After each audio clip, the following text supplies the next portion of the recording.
Hey, caregivers, it's Lisa Will over here from At Home with Dementia. And today we're talking about reading and how to get your loved one to sit down and enjoy a book that they're reading.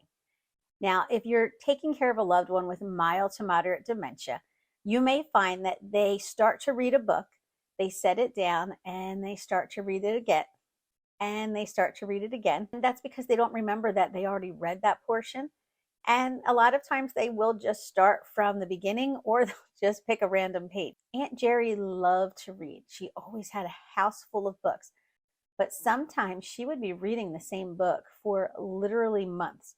So one of the things we did is we bought some books of short stories.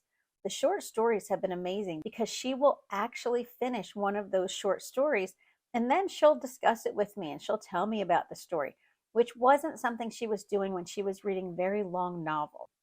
So you can visit your local library or your local bookstore. And the reason I suggest that is because they will have staff who can be an amazing resource in helping you select something for your loved one that might be of interest to them, might be an appropriate difficulty level. They'll really be key in helping you make those selections and helping you find something that your loved one really enjoys reading.